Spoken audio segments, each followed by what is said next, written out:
was also 14 years old and was born on March 26, 2000. Her family called Shaylee by her nickname, Shay Shay. Shaylee was very outgoing, confident, silly, and fearless. She excelled in sports, especially volleyball and basketball. She played for the AAU Marysville Select basketball team and enjoyed the memories and friends she made with her teammates. Shaylee was also very close to her family, as well as her friends, but in her eyes, family always came first. She was the daughter of Kurt Chikolniskit and Lavina Phillips. Her sister, who was also her best friend, was Shania, and her brothers were Curtis, Keenan, and Caleb. Shaylee had a crazy sense of humor with a beautiful smile.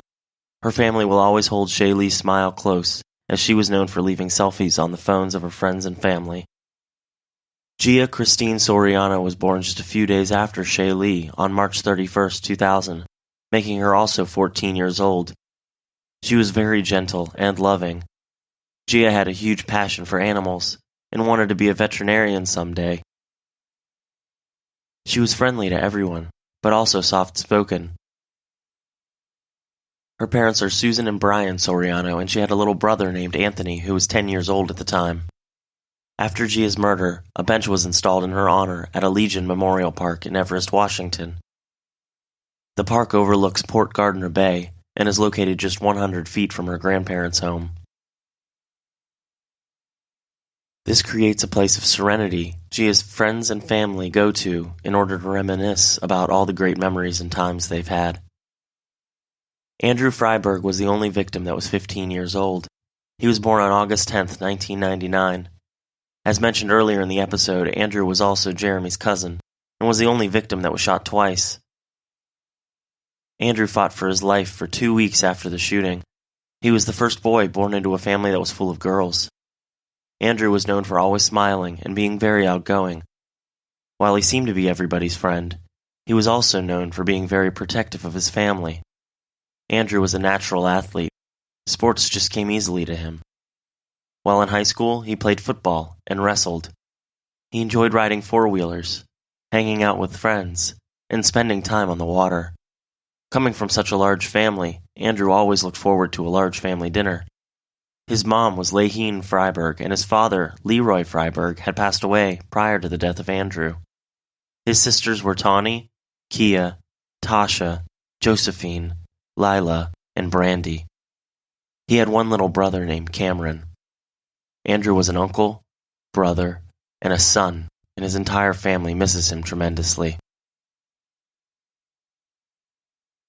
Marysville, Washington is located in Snohomish County, the same county that was mentioned in the Cascade Mall shooting.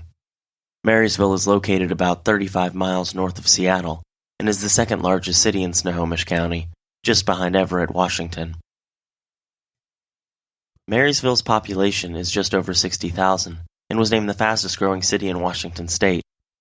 Marysville was originally established in 1872 as a trading post, and wasn't actually populated until 1883. In the 1920s, Marysville was known as the Strawberry City, due to the large amount of strawberry fields located there. A 5,300-foot-high peak is located in Marysville, and is known as Mount Pilchuck. The large peak can be seen throughout the entire city. The total area of Marysville is 21.06 square miles, and the largest employer is the Marysville School District. The Marysville-Pilchuck High School was home of the Tomahawks, and is a part of the Marysville School District. The school website indicates that there are 3 clearly defined expectations of being respectful, being responsible, and being engaged. If you go to the Marysville-Pilchuck High School website, you can actually report bullying right to the school officials. Jeremy was born on July 31, 1999, and was 15 years old on the day he died. He was part of the Tulalip tribe and was very proud of his heritage. Jeremy was a wrestler and played football on the freshman football team. 1 week prior to the shooting, Jeremy was crowned the freshman class's homecoming prince. He was very outgoing and was everyone's friend. Yeah, he's well liked by the community. I mean, he was a respected kid. He was homecoming prince. I've talked to him a couple times. I even talked to him today before school, knowing about a couple of problems that had occurred in the past.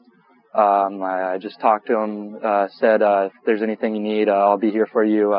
Come talk to me immediately. You know, we did a little handshake. He smiled, and I said, have a good rest of your day. I went to my first period, and you know, I didn't see any problems that were occurring. Didn't look like he was didn't look like he was had any acts towards of anger towards any student. So, you know, it was really shocking. So far, this doesn't sound like someone who would have opened fire and killed some of his best friends. And unfortunately, the picture won't get that much more clear. Everyone seemed to like Jeremy. Those closest to him said that sometimes he would seem a little depressed, but he would snap out of it quickly and go back to his happy-go-lucky self. Even those that saw him in the morning before the shooting said Jeremy was in a good mood. Jeremy's family was very prominent on the Tulalip Indian Reservation, and many of his family members were leaders of the tribe. If one were to look at Jeremy's Facebook page, you would see that he was like any other 15-year-old boy. He enjoyed football, wrestling, and hunting. He especially enjoyed going hunting with his dad, and his social media was full of photos of the different hunts he had been on. Though Jeremy loved to hunt, he didn't seem obsessed with guns like some of the other shooters we have covered. Jeremy's life did take a couple of bad turns not long before the shooting.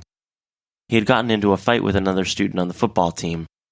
While at football practice, Jeremy's teammates started using racial slurs and teasing Jeremy and his heritage.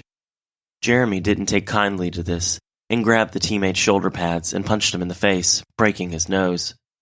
Jeremy was suspended from school and the football team for a short time, but others seemed to think that he had learned his lesson. While Jeremy was dealing with his suspension, his girlfriend, Shailene George, had broken up with him just days prior to the shooting. Shailene would later say that she was forced to end the relationship with Jeremy because he had become violent with her.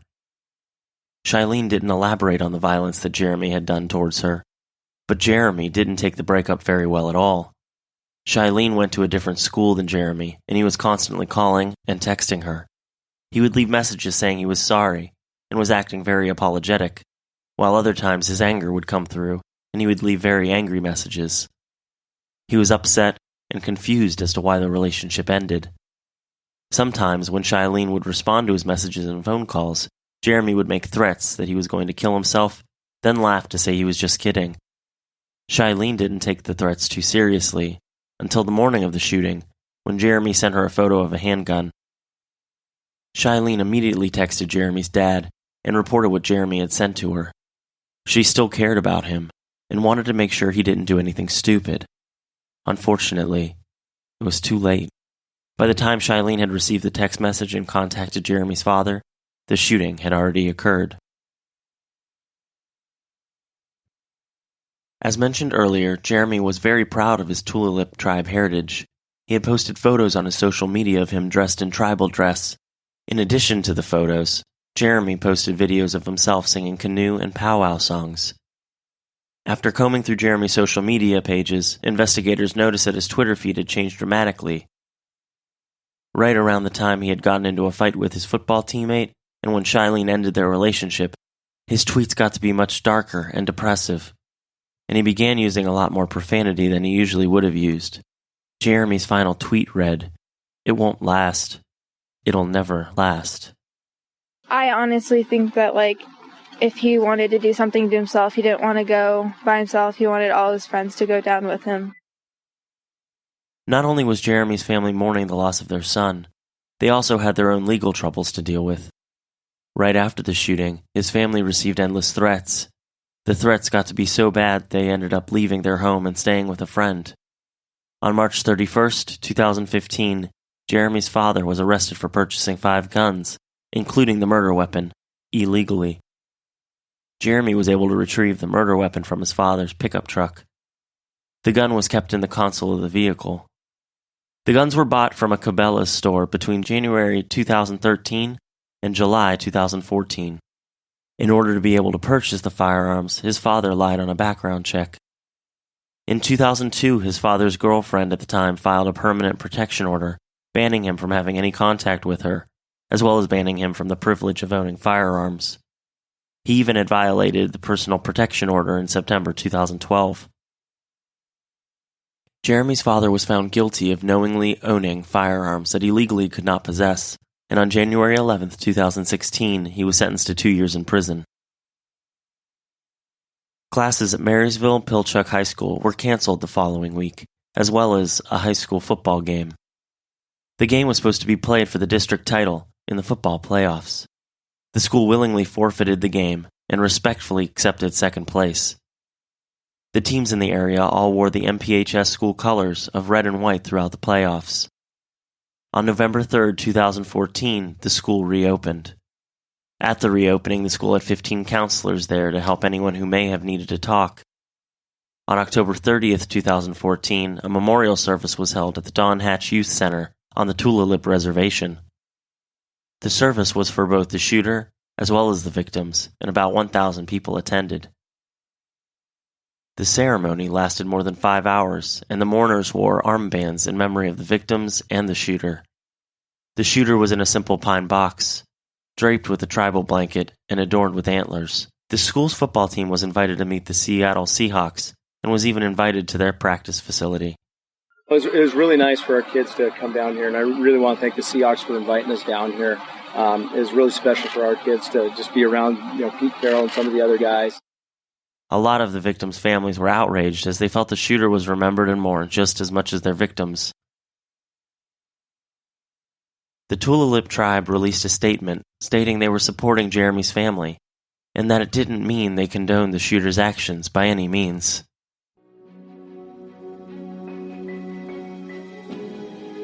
Thank you for listening to today's episode of Active Shooter, the podcast.